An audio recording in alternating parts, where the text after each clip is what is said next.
You could have like a 5% CTR, but 80% of your clicks could be coming from people searching totally irrelevant targets, people you don't want people clicking on.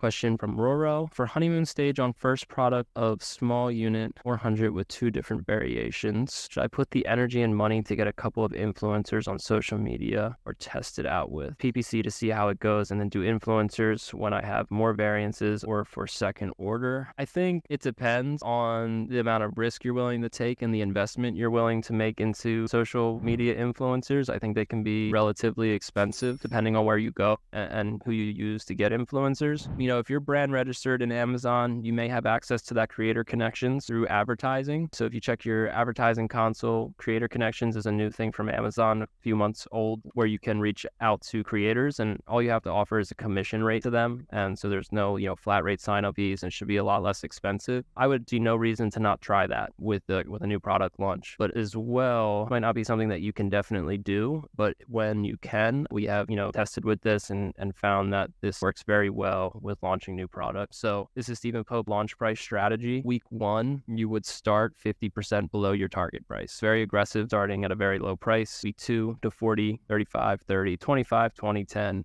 And then at the end of 2 months, you're at your target price. Supposed to help us build as much velocity as possible with that honeymoon phase, get as much listing traffic as possible, and the goal is to get an Amazon badge on your listing by the end of it. I would be FBA along with this, any new launch, and if we're really going to be throwing energy and money at it, I would make sure you're getting into FBA as well. If you can't do this feasibly, doesn't make sense, maybe start in the middle, do a 4-week launch, starting 25% below and 20. Anything like that will help just to get sales off the ground to start. Adding to that, it depends on the type of product that you are selling as well. If you would like to utilize influencers or not, maybe you want to test it out with PPC at first, then see how it goes. It depends on your situation. I'm launching my first product in a high demand subcategory, but I'm also on a budget. Mine is slightly different from others and use professional photos and strong A+ contents. What are the best methods with PPC for this with a $100 budget? Is it a good idea of doing a $100 budget, total budget? I'm spreading it on manual exact keywords and praise on easier keywords versus difficult keywords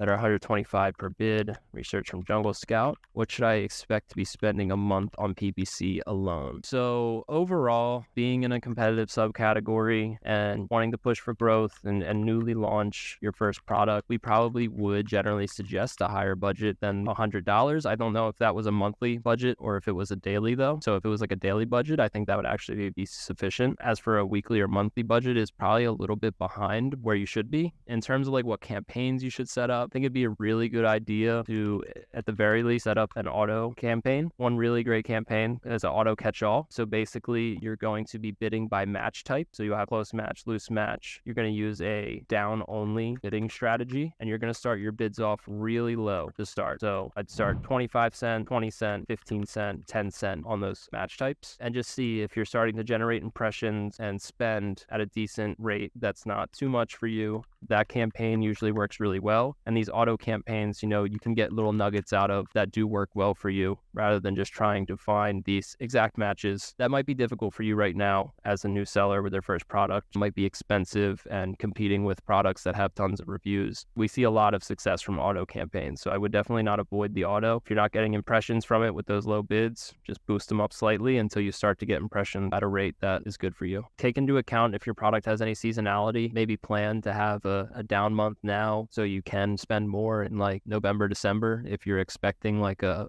bigger holiday season for your type of product, or if summer's the time for your product, spend more now and spend less later. It's really good to try to tailor your monthly spend to your seasonal trends as well. Question from Jason was just wanting to benchmark and know what you would say is a good CTR. Maybe provide a good, bad, great, excellent. I'm around 1.3% across all portfolios. A good CTR, I don't think there's a hard and fast rule there. You could have like a 5% CTR, but 80% of your clicks could be coming from people searching totally irrelevant targets, people you don't want people clicking on. So like a high CTR percentage isn't always good if all of your CTRs are from people who aren't going to purchase. For example, we have some general benchmarks in there. If you want to hear a number, a CTR of 0.4 to 0.6 is considered like an average. Talking about sponsored products, anything about 0.7 is considered consider a good click rate on that specific case. Even a high CTR can have some drawbacks to it, but in generally speaking, you're at a very good CTR. Yeah, and this goes in line with the same question about ACOS and TACOS. It will be very dependent if the market is very competitive, things like that. So in general, could be a good CTR, but we will suggest you to dive in further, as Shane mentioned, to make sure that you are having good numbers. Yeah, see where your clicks are coming from. Thanks for tuning in. Make sure you subscribe and leave a comment with your thoughts on questions. See you in our next video.